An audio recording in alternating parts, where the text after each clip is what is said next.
Guardians of the Galaxy 2 is set to reveal a darker side to the characters, with Peter Quill's father tipped to be diagnosed with terminal cancer and start to manufacture space meth out of Infinity Stones.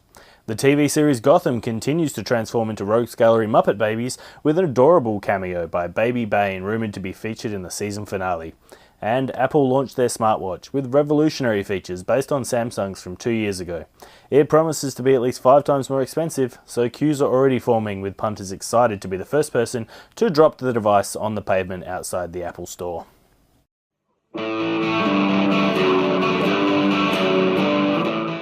This week on The Pants Show, we'll be talking about Agents of S.H.I.E.L.D., Age of Ultron, Season 6 of Community, the remake of Stephen King's It, Game of Thrones, Dying Light, Grand Theft Auto, and yet another Ghostbusters movie.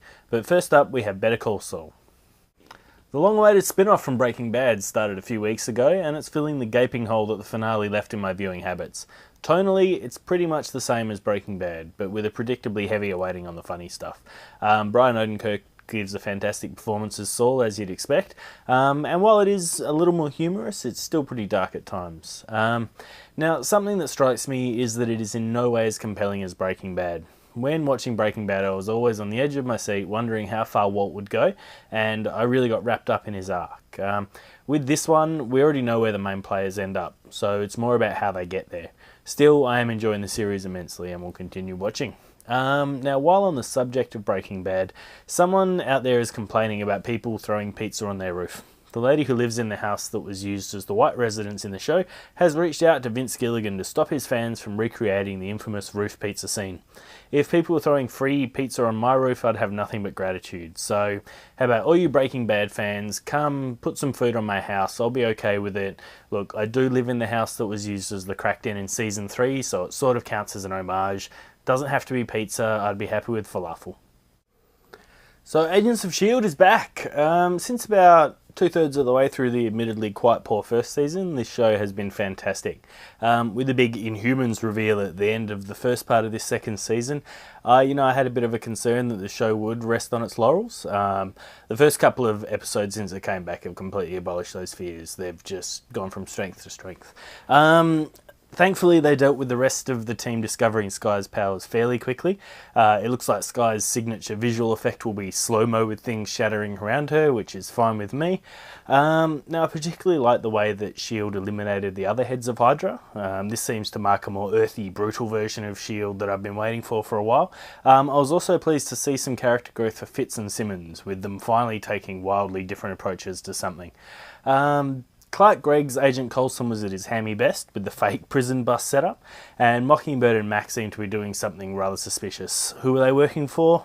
Hopefully Leviathan? I don't think so, even though it would be totally awesome and deliver on the promise to link Agent Carter and S.H.I.E.L.D., I just can't see it happening. Even the Lady Sif appearance last week was handled far better than the last season, and finally seeing a live Kree on the small screen was really good. I did think they were pretty heavy-handed with the exposition around the Inhumans, but they need to get that information out there somehow, I suppose. What's really interesting is that we're now seeing so much about the Inhumans when the film won't release until 2019 at this stage, which shows that Marvel has a lot of faith in this TV series. I just wish that faith was being repaid with better ratings. It's bombing at the moment. So far we've seen it hit a season low in terms of ratings, which is really disappointing. Now this show isn't everyone's cup of tea, but if they could capture just a little bit of the film audience, it'd be in a much better place. Even if it could capture a little bit of the audience that tunes into the terrible procedural crime shows that seem to dominate, that'd be good as well. What I presume is the final trailer for Age of Ultron, the closing act of Phase 2 of the MCU, it really doesn't give too much away. We saw a whole bunch of stuff that had pretty much already been confirmed, like Stark building Ultron, Quicksilver being fast, and a bit of a tease of Vision. I guess for people who haven't been following it so closely, it would have been a good trailer, and that's really the target audience. If you're following the film closely enough to not be surprised by what you're seeing, then you're going to go see the film anyway. Now, in other MCU news, the Captain America Civil War cast has added Jeremy Renner in his fan-favourite Hawkeye role. This probably rules out Hawkeye being the one to die in Age of Ultron, which is interesting given that most of the rest of the Avengers cast is also confirmed to be in Civil War. Maybe they'll cameo the Andrew Garfield Spider-Man and kill him off in the background.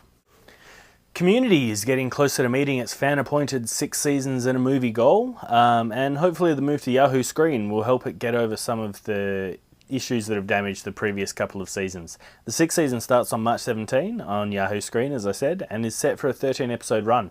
There's more cast changes this time, with Shirley completely out of the picture. While she was never my favourite character, she did balance the group quite well, and drove home how disparate the group really was, and the fact that it was connected only by the community college.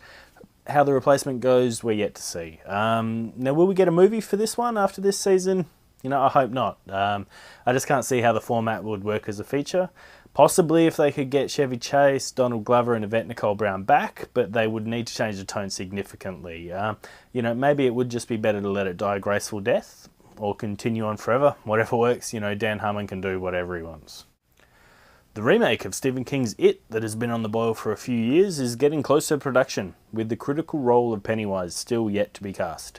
The director, Cary Fukunaga, is apparently searching for the perfect actor to fill the role.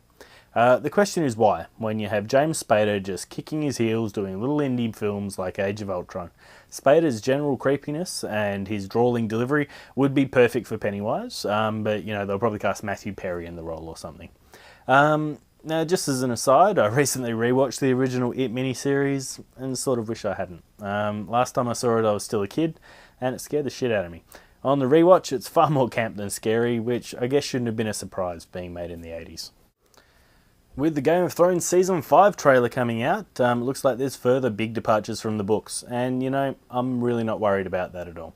Most of the changes have been good, with some minor characters that fans of the book raved about having been removed, and you know what, I think that's for the better.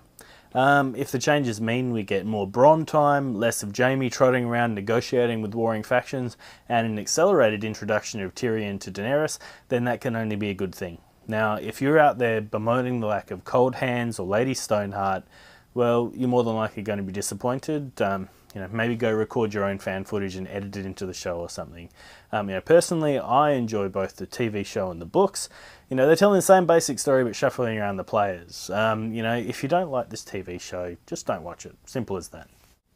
Now, I'm not normally a fan of zombie games, but I'll make an exception for Dying Light by the Polish studio Techland. I can see the influence of Mirror's Edge, and combining that with an open world and a post-apocalyptic vibe really has me lapping it up. Now, I'll be brief with this because I honestly haven't played through much of it, but other than some hardware issues, it's still not great on SLI setups like mine. It is impressing me so far. There's crafting, there's a day-night cycle, there's a co-op mode, the aesthetics are wonderful. There really isn't much not to like. What I am particularly enjoying is beating zombie heads in with a cricket bat, since I get very little opportunity to do that in my real life. Further delays for the PC version of Grand Theft Auto 5, but heists have finally launched on the consoles. What a great result by Rockstar to only be a little bit more than a year late in launching heists for GTA Online. Not that I care, since I really don't play online games, but various reports describe the heists as either being totally awesome or completely broken. So there's that. I'll admit, I was one of the masses screaming out for an online GTA after the little taste of it we got with GTA 4, and on launch I was frustrated because I couldn't get onto a server. At least I got to listen to some great Soulwax remixes while I waited for it to load. After the server issues were resolved, I had a lot of fun with GTA Online for a little while. The content seemed to just dry up. It all became pretty samey pretty quickly. I stopped playing, and the only thing I'm really looking forward to is playing through the single player mode on the PC version. Given Rockstar's form, I'll expect that sometime next year. It looks like Ghostbusters is trying to set up a cinematic universe with another movie on the horizon, in addition to the Paul Feig one scheduled for 2016. This one's apparently being directed by the Russo brothers, who you should know from directing The Winter Soldier and episodes of Community. Now, this looks good, but having Drew Pearce on script duties doesn't really fill me with confidence, given that he also worked on Iron Man 3 and Mission Impossible 5. Channing Tatum is rumoured to be the star, which I've got no opinion of whatsoever. Far happier to hear that Chris Pratt is also rumoured to be along for the ride, and in my opinion he'd be perfect as, he's one of the few examples of a comedy action star out there at the moment. What Ghostbusters needs to do is have all the actors have some serious comedy chops. That'll make this work. So hopefully we'll see Jonah Hill joining Pratt and Tatum. Now, Seth Rogen's only allowed to come on board if he's cast as Slimer in a cameo in the post-credits scene. And that's it. So that's all we've got for entertainment news this week, so let's head over to the news desk to see what's been happening out there in the real world. Nepalese authorities, concerned about so much human waste destroying the natural beauty of Everest, have reached out to Balinese experts in dealing with tourists shitting all over the place. More Indian states have banned the slaughter and possession of beef, with Australians flocking to social media to lazily demand that the laws of another country are changed to reflect Australian cultural standards. The first solar-powered plane aiming to circle the Earth has launched from Abu Dhabi, with local officials from the capital of the oil-rich United Arab Emirates in no way looking forward to the possible failure of the renewable energy initiative. A meteor was spotted in the sky over the Australian city of Perth, causing the local populace to declare a connection with the Red Comet from Game of Thrones. The Abbott government was quick to ridicule this suggestion, before returning to the party room to further discuss a likely leadership spill and continue telling people living in the remote north that their lifestyle choices are invalid. Iraq has urged the US-led military coalition to increase the amount of airstrikes to protect the country's antiquities from IS forces, who have been looting and destroying many of the archaeological marvels. The US was reported to have cackled maniacally as it readied the 30,000-pound GBU-57 massive ordnance penetrator for immediate deployment. And finally, a Taiwanese fishing vessel has gone missing without issuing a mayday call. The 700-ton squid fishing vessel was reportedly last located near the ruins of R'lyeh, and ambassadors from the lost city were quoted as uttering Funglui, Magawe, Cthulhu, R'lyeh, Waganen, Fatagan, before sinking beneath the inky waters.